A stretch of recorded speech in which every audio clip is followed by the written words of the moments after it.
အားလုံးပဲမင်္ဂလာပါ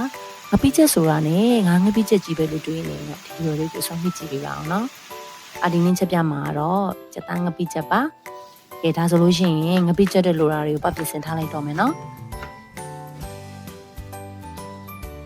ခုနကပြုတ်ပြီးသားစက်သားကိုပါကဒီလိုအတုံးကြီးကြီးလေးတွေမြင်ထားတယ်ပြီးရင်တော့စက်တုံကြီးကိုပါစီတက်မယ်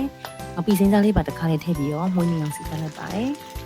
ခွဲချမ်းမုံနဲ့အယောင်စင်မုံတော့ပါကအဆက်နဲ့အယောင်အတွက်မှာတုံးထားပါတယ်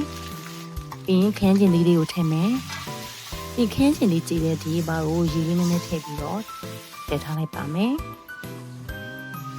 အနှစ်ကလေးရတဲ့ကြည်လာပြီဆိုလို့ရှင်တော့ပါလို့ခုနကညင်ထားတဲ့ကြက်သားကိုပါတစ်ခါတည်းအရသာတစ်ခါတည်းတန်းဝင်အောင်လို့လုံးလိုက်ပါမယ်နော်ပြီးရင်တော့ရေလေးနဲ့ထည့်မယ်အရသာအတွက်လိုအပ်တာတွေထည့်ပြီးတော့ထပ်ပြီးတော့တည်ထားပေးရပါမယ်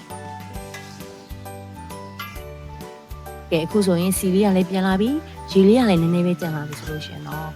ကဲဒီနေရာမှာစက်သားငပိချက်မှာလုံးဝအနမ်းနဲ့ကဲစားကျင်လို့ဖြစ်ရတာတော့ဒီငရုတ်ပွားပါငရုတ်ပွားလေးကိုအုပ်လိုက်ခြင်းဖြင့်ဒီစက်သားငပိချက်ကလေးမှုမှုလေးနဲ့စားလို့လည်းကောင်းတယ်အရန်လည်းမဆက်တော့ဘိုင်လည်းမနာတော့ပေါ့နော်သမင်းပူလေးနဲ့ပဲစားကြက်ဥကြော်လေးနဲ့ပဲစားအရန်ကိုစားလို့ကောင်းတယ်စက်သားငပိချက်လေးပါပါရဘလော်လေးကိုကြည့်ပြီးတော့စက်သားငပိချက်လေးချက်စားပြီးတော့သမင်းမင်ကြပါစေနော်